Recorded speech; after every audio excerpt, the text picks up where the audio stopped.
Speaking of frauds, John Cena. So I don't think, and Tommy drives me crazy with his flip-flops of favorite sports teams, but I think we can honestly say there's no bigger fraud in the world of professional wrestling than John Cena. Oh. No, John Cena. Okay. Interesting. Sure. Yes. Absolutely yes. But also, there's something there to where for 17 years, people were like, come on, this is the time. Here we go. Okay, 15 years ago, he's got to do it now. And 10 years ago, okay, guys, we get it. We're done selling T-shirts to 8-year-old kids. This is the time. And every step of the way, clearly, it didn't need to be. It didn't fit. And now, even now, I was caught very much off guard, which I hope a bunch of people were, because WWE's been stepping it up with surprises and making things happen. I don't know if on purpose. I don't know what the situation was. I don't know if there were other options. But here's what my take would be, no matter what the situation was, someone who has been very selfless in the past sometimes would be like, I will not use names, but like, hey, we got this young guy 15 years ago. Do we give him a shot? Do we make him tonight? And the boss was like, I'm on the fence. And John was like, how about he just beats me and becomes champion? And that is a story that I watched unfold behind the scenes and in the ring. And I went, damn it. He just made a guy like that. He made him. And he could have like taken it to the limit, been really close. And then who knows? Do they get another shot? Not. And he instantly made someone. And I watched that happen on several different occasions. So when it comes down to it, I was so ready for, I think they bring it down to Punk and Cena in the cage, whatever the chamber. And I really think Cena wins. And then you have the entire world going, does he break the record or does he do the right thing and go, nope, this was close. Shakes hands with Cody. You're the new me. I'm out of here. And now I'm rooting for, man, now all of a sudden, when he kicked Cody in the balls, appears to be teaming up, at least on the same page as The Rock. And I was caught so off guard. I went, I don't know what the hell they're going to do here. I don't know what the plan is.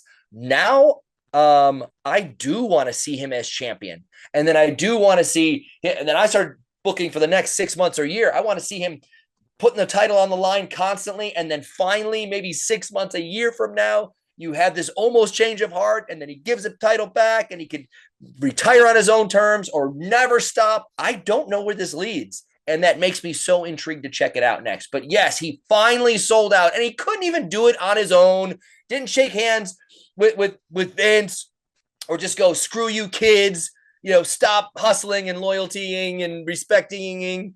And then now it's just like, oh, like there's something that's not the same of like, oh, he finally turned on everybody and he hates it and he's been holding it back. And now he just wants to be champion and break Flair's record and get the money. And it's like, no, it just seems like The Rock told him to do it. And he was like, okay, I don't know what to expect here. I like that you didn't get The Rock and Cena on TV. Cody's beat up. I enjoy that there's an extra special moment of beat down that the person's not there the next day with their head wrapped and a crutch going, here's the deal, brother. I like when you go, you have to absorb an extra beat down. And now you get the intrigue of other people will tell the story for you. And then people just not sure where to land. So it gives us another week to speculate. Yeah, I mean, there's a lot from what you just said. First and foremost, because Cena, and most of the time that Busted Open has been on the air, especially when we first started 15 years ago, that was the height of John Cena's run as champion in the face of the WWE. Most of your time in the WWE, John Cena was on top and was your champion. And you said something that a lot of people probably don't give John Cena enough credit for, and the fact that, like, hey, if he saw something in somebody, hey, have him beat me, because it would go a long way. Yeah. And you said you saw it firsthand, and I don't think there's enough people out there that give John Cena that respect that he would do that for a younger talent on the roster. Yeah, and it's important to me to tell the full story. It's like, oh, he finally turned his back on everybody, but it's at a time now where it's kind of cool for Cena to finally do it. But also you're like, and then everybody's going, so-and-so from 8 years ago was trying to tell us. This guy from 13 years ago, his problem was like, well, no, it was 13 full years where the time wasn't right. And I really think that there's something, if you're going to call out when someone turns their back on everybody, Cena finally turns heel from 18, 20 years ago. You finally have that moment. It's only fair to go, hey, if you're going to jump on him for that, let's at least have the full backstory of I watched him go above and beyond for multiple talents that the boss was on the fence of. And now I'm sure there was 80 other times where the boss was on the fence and someone was ready and he said, no, I'm staying in here, because at some point you have to be a businessman and know what your situation is and always protect yourself. But clearly he has been a company man. He has done whatever was needed, and then sometimes a million more than anyone else could. But it's important to tell the story. If you're going to have him finally turn his back on the good side, you need to know that, you know what? It makes it even juicier now because of all the positive stuff he did behind the scenes, not on the show. And a lot of times you get people that go like, oh, that's, Hogan did this and held these guys down, all these different people. We give Cena a lot of credit, and we always have, but there's some stuff that you'll never know about that he was responsible for. So that should, one, make it even juicier when he turns his back on everybody. But two, let's get the full story out there. Everybody needs to know. So what's the biggest misconception that fans have of John Cena? The first thing that just jumped in my head was that he's bad at wrestling. Oh, he doesn't do cool moves. Sometimes he does. And he doesn't know what he's doing, but he's got these 3 moves that he does, and the crowd cheers, so it doesn't matter. I was lucky enough to be in several full-on overseas tours with John and being able to be the opponent for him and watching him go. And it'd be funny. It's almost like when you see those Hulk Hogan in Japan tapes and you see him like throwing a head scissors and moving some stuff around. And it's just so unbelievable that you're like, oh, so he's this awesome wrestler? Like, maybe. But when it comes to Cena, it would get to a point sometimes where I was getting a lot of street cred from the crowd, even though I was losing a lot, but I was in matches with him and people saw me as being good at wrestling and him as a guy who knows how to shake hands and kiss babies. And we got to a point where a couple different times, we worked many times, and they would be like, you can't wrestle. And he'd be like, oh yeah. And he would go back into OVW mode and do a couple arm ringers into a hammerlock, into a head, kick me out to the nip up to back down and grab me. And I go, and we didn't even have to call it because it's such a basic wrestling thing. But to watch him do it all of a sudden, you're like, whoa, what? And it would either shut them all up right away, because I don't know if it really got to him, or he's just like, hey, we're on a live event. I'm just letting you know. I do this because I know this works. But when you think you're catching me sleeping, you think I'm bad at this. There's a reason I'm in this position, because I can do all this if I want to. And it's a beautiful thing, because with John, it's like Rey Mysterio. You can almost do no wrong. It's hard to have a bad match with either one of those guys because the crowd is so fully invested in them. And it's so simple. It's weird that the old timers say, we just figured it out in the ring. We never put together 35 high spots, blah, blah. With John, if you know his 3 moves, you don't have to talk to him before the match. And it can be a beautiful thing too. And there's something that, again, with his wrestling that a lot of people forget. He can do all the wrestling stuff. He just doesn't have to. He's winning the game. But if it comes down to it, you absolutely can. And there's been times where, like I said, he did things for talents in the past. We were the semi-main event on the show because we were not the champions. He was not the champ. I think it was like either Punk or Daniel Bryan. So they were the main event of the show, and we were the main event of the first half. And I know he wanted it. Like, this is the first time where he wasn't on last in a couple of years that I was around. And I was like, man, I wonder if he's going to want to take it up a notch or something. And we did get to those times where on the fly, calling some extra crazy stuff or a head scissors or some flying thing. And then we got down to it, and we had the crowd so much. And by the way, I'm saying we, but it's John versus ex opponent. It doesn't matter. It happened to be me at the time.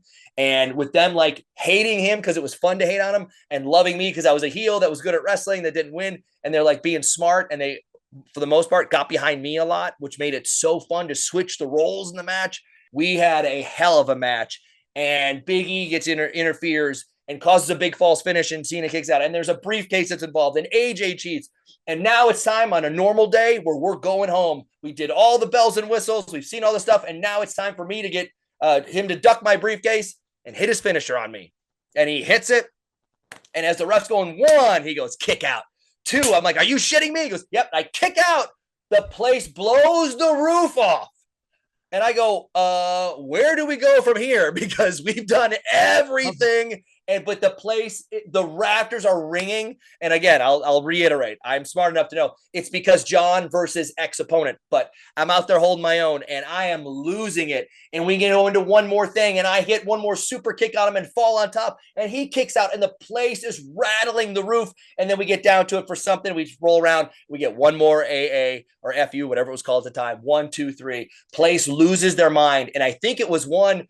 You said, what's the misconception? He can go if he wants to, period. He can do an hour. He can do 2, whatever. But he knows the formula for this. But also, I think it was to let everybody know in the main event, we can do this too. Good luck following that noise in your last match, which was kind of hot. That's awesome. That's an awesome. Thank you for sharing that. And I think, when you look at John Cena, and you said it, like, this is a big, like, everybody's comparing it to Bash at the Beach with Hogan's turn. Those are the 2 biggest turns now that people are going to remember. Yeah.